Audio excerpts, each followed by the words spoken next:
Indian geography की next topic है soils. बहुत ही इंपॉर्टेंट टॉपिक है। यूपीएससी या फिर किसी भी स्टेट सर्विसेज एग्जाम में एक ना एक सवाल इस टॉपिक से आ ही जाता है। अलग अलग टाइप की सॉइल है, पढ़ना है इसमें और चीज़ें देखनी है इसमें। ठीक है, थोड़ा सा घुच पुच करके लिखा हुआ है इसमें सब कुछ, बहुत ही ध्यान से सुनना है अपने को ताकि चीज़ें समझ में आए। ठीक है, इंपॉर्टेंट टॉपिक है। सबसे पहले अगर हम लोग पार्टिकल साइज देखें तो क्या हो जाएगा, कल से साग, कल से साग। कल मतलब क्ले, से मतलब सिल्ट, सा मतलब सैंड, जी मतलब ग मतलब ग्रेवल। कल से साग। कल मतलब क्ले सबसे कम पार्टिकल साइज होगा, उसके बाद सिल्ट उससे बड़ा होगा, सैंड उससे बड़ा होगा और ग्रेवल उससे ज़्यादा बड़ा होगा। ठीक है, जिसका साइज सबसे कम होगा उसकी वाटर रिटेंशन कैपेसिटी ज़्यादा होगी। क्यों? साइज अगर छोटा है तो वाटर सीप करके निकलेगा नहीं। साइज अगर मोटे मोटे दो पत्थर ले लो, उसमें पानी तो थोड़ा रुकेगा भाई। अगर मिट्टी है तो उसमें पानी रुकती है। ठीक है, ये क्लियर हो गया। और ये क्ले बनती कैसे है? जो लेस क्रिस्टलाइन रॉक्स होंगे, अगर क्रिस्टल्स बड़े बड़े होंगे, मोटे मोटे क्रिस्टल्स होंगे, तब तो फिर पत्थर मोटे रहेंगे ना। और वही अगर तेजी से कूल हो गया, ठीक है, तो वो क्रिस्टल्स ढंग से बन नहीं पाएंगे। क्रिस्टल जब तेजी से, अगर जैसे वॉल्केनो है, अगर वॉल्केनो नहीं, जो लावा है, जब वो बहुत जल्दी से अगर कूल हो गया, तब क्रिस्टल्स बनने का समय नहीं मिलेगा ना। जब क्रिस्टल्स बनने का समय नहीं मिलेगा तो पार्टिकल्स बहुत बड़े बड़े नहीं होंगे, छोटे छोटे पार्टिकल्स रहेंगे और वो फिर आपस में मिलकर क्ले बना लेंगे। ठीक है, ये रीजन है क्ले का सबसे छोटे होने का और उसका वाटर रिटेंशन कैपेसिटी ज़्यादा होने का। इसीलिए क्लेई सॉइल जो होती है वो राइस के ग्रोथ में, मतलब राइस का जो वो होता है, खेती होती है, शुगर केन की खेती होती है, जूट की खेती होती है, जिसमें पानी ज़्यादा लगता है, उसमें जनरली क्लेई सॉइल को प्रेफर किया जाता है। ठीक है, सॉइल के कंपोनेंट्स क्या होंगे? सॉइल में क्या क्या मिलता है भाई? मिनरल मिलेगा, ह्यूमस मिलेगा, वाटर मिलेगा, एयर मिलेगा। ठीक है, अब सॉइल के फैक्टर ऑफ फॉर्मेशन क्या है? सॉइल के फैक्टर ऑफ फॉर्मेशन है पी आर पॉट। पी से क्या है? हमारा पेरेंट मटेरियल है। पेरेंट मटेरियल मतलब रॉक्स, किस तरह के रॉक से सॉइल बन रही है। आर मतलब रिलीफ, मतलब कि किस तरह की टपोग्राफी में बन रही है वो सॉइल। ठीक, सी मतलब क्लाइमेट, क्लाइमेट कैसा है वहाँ का, तभी तो रॉक्स टूटेंगे कैसे। जिस तरह का क्लाइमेट रहेगा उस हिसाब से रॉक्स टूटेंगे, या कितनी जल्दी टूटेंगे, किस तरह से टूटेंगे, वो भी जरूरी है। वो मतलब ऑर्गेनिज्म, उस रॉक को बनने में ऑर्गेनिजम्स का क्या रोल है। और टी मतलब टाइम, कितना समय लग रहा है उस रॉक को बनने में। ठीक है, इसलिए जो पेरेंट मटेरियल रिलीफ है वो पैसिव फैक्टर्स हैं, और ये जो क्लाइमेट, ऑर्गेनिज्म और टाइम है, क्योंकि ये डायरेक्टली एक्ट करते हैं, इसके ऊपर डिपेंड करता है रॉक सॉइल का स्ट्रक्चर क्या रहेगा, इसलिए वो एक्टिव फैक्टर्स है। ठीक है, इक्वेटर पे जो रहेगा हमारा ह्यूमस जो रहता है वो कम रहता है, एंड वेरस टेम्परेट रीजन्स में चरनोजम्स मिलते हैं, जिसमें चरनोजम क्या होता है? ह्यूमस वाली सॉइल है। ना समझ में आए अगर ये क्या होता है तो एक बार वर्ल्ड क्लाइमेटिक पैटर्न्स करके एक लेक्चर पढ़ा हुआ है भाई, उसको देख लेना। उसमें एक एक अलग अलग जो बायोम्स होते हैं उसको ढंग से बताया गया है, कॉपेंस क्लासिफिकेशन में बताया गया है, वो देख लेना। उसमें थोड़ी सी वॉइस का इशू है, अगर देखने वाले लोग ज़्यादा होंगे तो उसको फिर से रिकॉर्ड करके डाल दिया जाएगा। ठीक है, वरना अगर देखने वाले नहीं होंगे तो नहीं डाला जाएगा, सिंपल सी बात है। Next, soil profile. Soil profile क्या होती है? मतलब जो अपना सॉइल की लेयर्स है वो अलग अलग लेयर्स का नाम क्या है और किस तरह से वो डिवाइडेड है soil.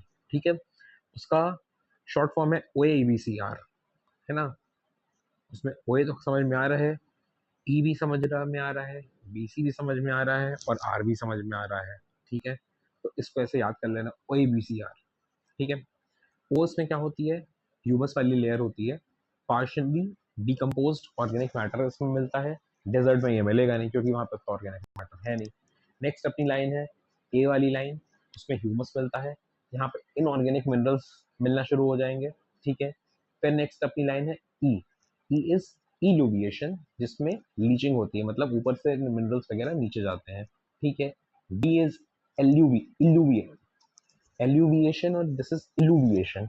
इल्यूविएशन is zone of accumulation, वहां पे सब कुछ अक्यूमुलेट होता है, ऊपर से जो मिनरल्स जो भी चीजें आ रही हैं वो इस लेयर में आके अपना अक्यूमुलेट होने होती है या फिर एक जगह स्टोर होने लगती है। C is the weathered parent material, it is the first stage in the soil formation. यहाँ पे क्या होता है कि जो नीचे वाले रॉक्स होते हैं वो टूट टूट के धीरे धीरे यहाँ पे सॉइल बनाना शुरू हो जाते हैं। और आर इज द रेगोलेट या फिर बेड रॉक, ये एलुवियल सॉइल में नहीं मिलेगा क्योंकि वहाँ बेड रॉक हो गए, यहाँ पे पानी की वजह से इतना नीचे जा चुका है और सॉइल इतने एरोड हो चुके हैं, वहाँ बेड रॉक नहीं मिलता है। ठीक है, तो ये रिगोलिथ है, सबसे नीचे बेड रॉक। ठीक, अब नेक्स्ट इसमें हम लोग कुछ कुछ टर्म्स समझ लेते हैं। सबसे पहले टर्म है डीसिलिकेशन। डीसिलिकेशन क्या होता है? इट इज द सिलिकेशन होता है सिलिका, सिलिकेशन मतलब सिलिका, और डी मतलब रिमूवल के लिए यूज होता है जनरली, तो मतलब removal of silica from the soil in the wet equatorial rainy areas. ठीक है, इसको बोलेंगे डीसिलिकेशन। हार्ड पैंस क्या होता है? जब सॉल्ट्स जो है सॉइल के अंदर they form into crust in dry climates. ठीक है, वो क्रस्ट ऊपर एक लेयर बना लेते हैं, उसको हार्ड पैन कहते हैं। कंकड़ क्या होता है? जो ट्रॉपिकल क्लाइमेट के एरिया में एक कंकड़ पाया जाता है। ठीक है, ये खादर और बंगार दोनों एरिया में मिलता है। ठीक है, खादर बंगार क्या है? एक बार अपन इंडियन ज्योग्राफी में ही जो प्लाटो मतलब वो रिवर्स वाला जो लेक्चर है उसमें मिल जाएगा, वहां पे इसके बारे में समझाया गया है। ठीक है, फिर उर्वरा और ऊसर दो चीजें। उर्वरा फर्टाइल के लिए यूज होता है टर्म, ऊसर स्टेराइल के लिए होता है, मतलब जहाँ पे एग्रीकल्चर रेगुलर नहीं हो सकता। ठीक, अब जो ट्रॉपिकल सॉइल्स हैं, जिसमें ट्रॉपिकल सॉइल्स टेम्परेचर, वहाँ पे ट्रॉपिकल एरिया है तो टेम्परेचर हाई रहेगा, वहाँ पर अपने को सॉइल की डीप प्रोफाइल मिलेगी। डीप प्रोफाइल मतलब जो सॉइल प्रोफाइल मतलब अलग अलग लेयर्स हैं वो बहुत नीचे तक जाएगी और क्लियरली थोड़ा सा हम लोग उसको डिस्टिंग्विश कर सकते हैं। कौन कौन सी लेयर होती है? Just for revision, OABCR। ठीक है, फ्रोजन टुंड्रा रीजन जो होता है, जो 65 डिग्री से 90 डिग्री के बीच में जो लाई करता है, वहां पर अपने को लार्जली मैकेनिकली ब्रोकन मटेरियल्स मिलेंगे क्योंकि ऑर्गेनिज्म वगैरह तो वहाँ पे होंगे नहीं, मतलब उतना सर्वाइव नहीं कर पाएंगे उस एरिया में ना, छोटे छोटे। और यंग सॉइल्स में अपने को होराइजन नहीं मिलेगा, मतलब ये जो सॉइल प्रोफाइलिंग नहीं मिलेगी, या फिर अगर होगी तो बहुत पुअरली डेवलप्ड होगी। ठीक है, अब इंडिया में अलग अलग तरह की सॉइल मिलती है, तो जो Indian council for agricultural research है, आईकार जो है, वो 8 तरह की सॉइल को रिकॉग्नाइज करता है। ठीक है, इसमें सबसे पहली जो आएगी हमारी एल्यूवियल सॉइल आएगी। अब देखो यहाँ पे एनपीएच दिख रहा है, नीचे एनपीएच दिख रहा है, इधर रेड में भी एनपीएच दिख रहा है ना, और इधर लेटराइट में भी एनपीएच दिख रहा है। तो ये जो मेन 4 सॉइल्स हैं, एल्यूवियल, ब्लैक, रेड और लेटराइट, इन सभी सॉइल में एनपीएच कम होता है। एनपीएच क्या होता है? Nitrogen, phosphorus and humus. ठीक, ये मेन 4 सॉइल में एनपीएच कम होता है। ठीक, एल्यूवियल सॉइल में अपना के मतलब पोटेशियम ज्यादा होगा। एल्यूवियल सॉइल लगभग लगभग 40% की जो सारी सॉइल्स होती हैं उसमें एल्यूवियल सॉइल मिलती है। एल्यूवियल सॉइल का एग्जांपल क्या हो जाएगा? दुआर्स हो जाएगा, जो वेस्ट बंगाल में मिलता है, वो हम लोग पहले पढ़ चुके हैं। वहाँ पे दार्जिलिंग टी जो चाय होती है उसको उगाया जाता है, 40% ऑफ इंडियाज एरिया है। ठीक है, और ये क्लेई टू लोमी स्ट्रक्चर होता है। क्लेई मतलब कि वाटर रिटेंशन कैपेसिटी इसकी बहुत ज्यादा होती है।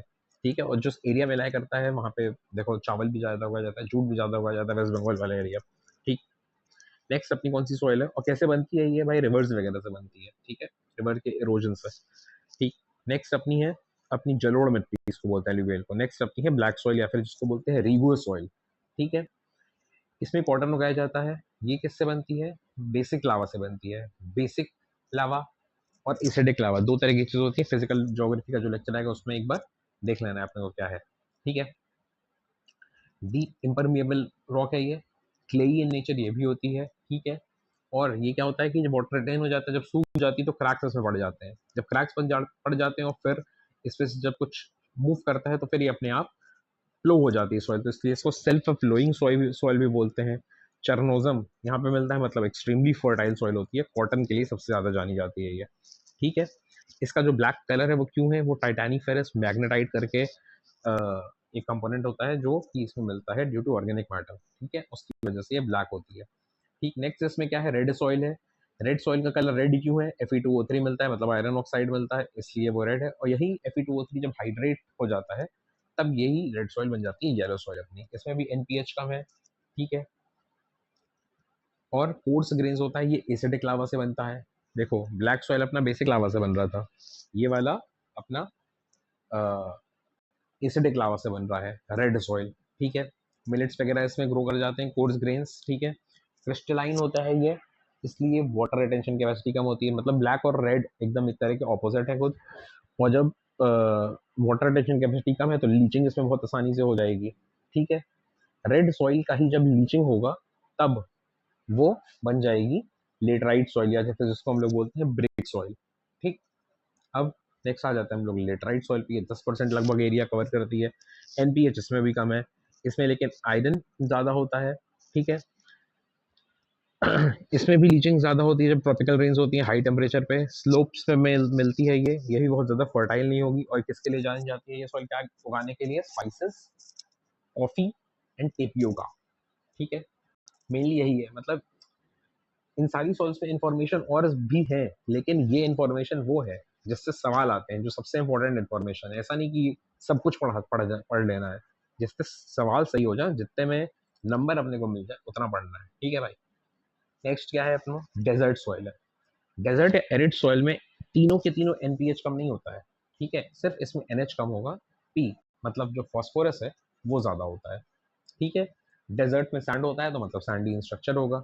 सैंड, ठीक है, सैंड का क्या था? कल से साग जी, तो सा वाला स्ट्रक्चर है इसका, सा सैंड। ठीक है, मतलब इसका पार्टिकल साइज बहुत बड़ा होता है, मतलब वाटर रिटेंशन कैपेसिटी बहुत कम है। वाटर रिटेंशन कैपेसिटी कम है तो मतलब इरिगेशन के लिए खराब है, वो अपने को डेजर्ट में पता ही है। ठीक है, हाई सॉल्युबल सॉल्ट होता है तो सेलाइन एरियाज इसमें मिल जाएंगे अपना।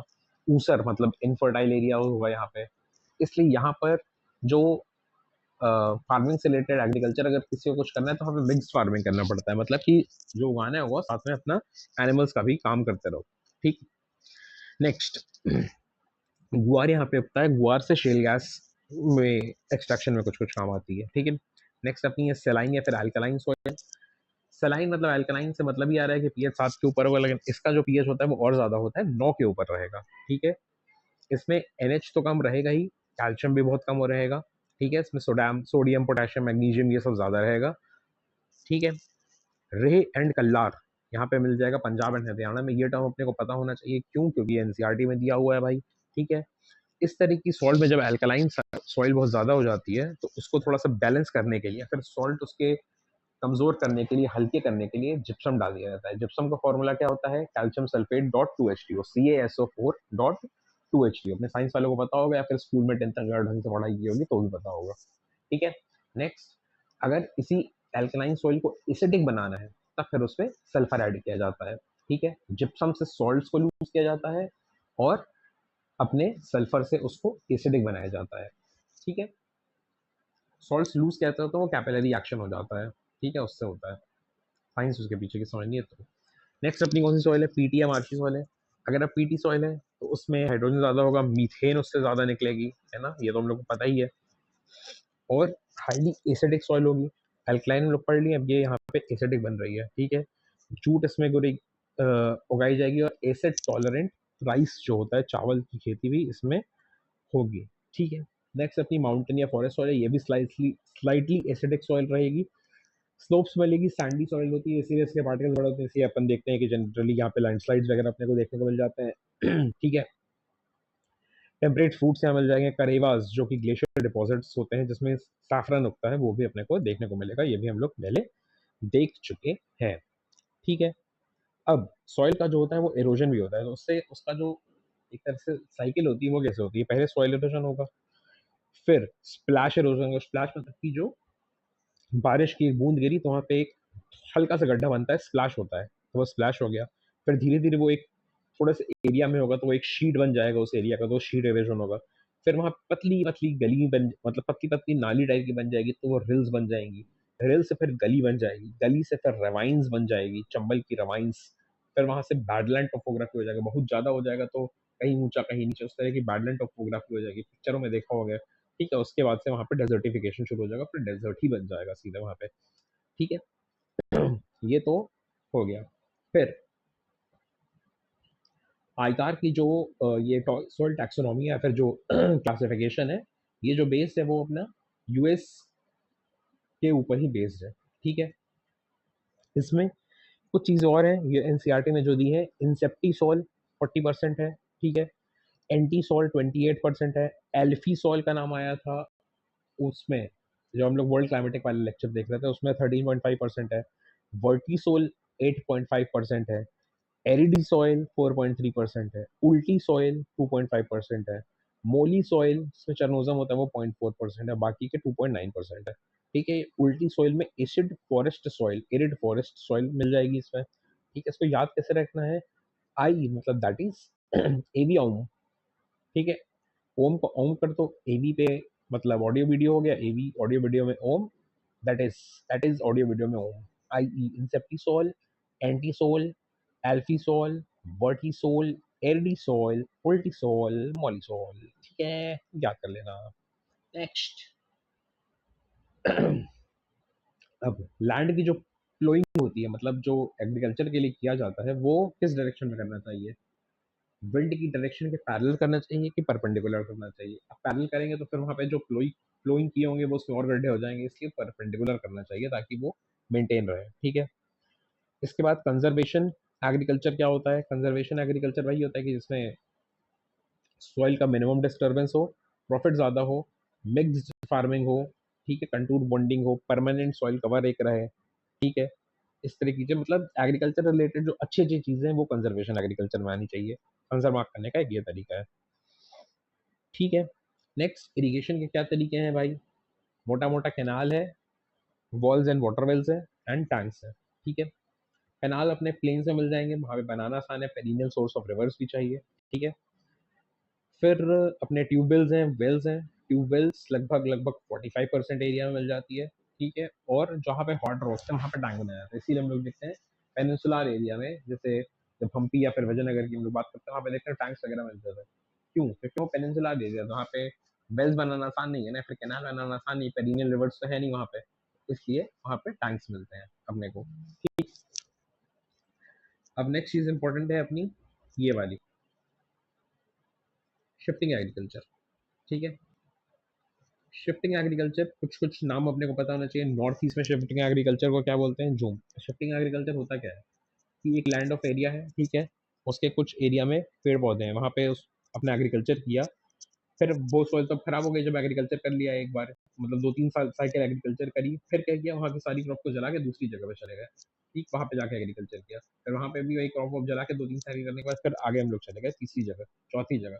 फिर जब तक चौथी जगह गए, फिर वापस जो पहली जगह थी वहाँ पे फिर से अपने वो सॉइल रिन्यू हो चुकी थी, फिर वापस उस जगह पर आए, वहाँ पे फिर एग्रीकल्चर किया, इसको बोलते हैं शिफ्टिंग एग्रीकल्चर। ठीक है, नॉर्थ ईस्ट में इसको झूम बोलते हैं, आंध्रा में इसको पोडू बोलते हैं, राजस्थान में बात्रा बोलते हैं, बुंदेलखंड एरिया में दहियार बोलेंगे, केरला में कुमारी बोलेंगे, उड़ीसा में कामन या विंगा बोलेंगे, और बस्तर वाले एरिया में छत्तीसगढ़ का जो है वहां पर इसको दीपा बोलते हैं। ठीक है, सेम चीजें ये जनरली ट्राइब्स करती हैं, तो ट्राइब्स तो भाई देश विदेश हर जगह है, विदेश में भी है, तो विदेशों के ट्राइब वाले इस प्रोसेस को क्या बोलते हैं? म्यांमार में टोंगिया बोलते हैं, बहुत इंपॉर्टेंट है, याद होना चाहिए। जावा से इंडोनेशिया वाले जो आइलैंड है वहां पे इसको लदोंग या हुमल बोलेंगे, श्रीलंका में छेना बोलेंगे, मैक्सिको एंड सेंट्रल अमेरिका वाले एरिया में मिल्पा बोलेंगे, मैडागास्कर में टवी बोलेंगे, थाईलैंड में तमरई बोलेंगे, फिलीपींस में केंगुई बोलेंगे, ब्राजील में पोको बोलेंगे, जिम्बाब्वे में शेतनविनी बोलेंगे, कोंगो में मसोले बोल देंगे, वियतनाम में रे बोल देंगे, मलेशिया में लैकिंग बोल देंगे। ठीक है, ये क्लियर हो गया। अब नेक्स्ट क्या है इसमें?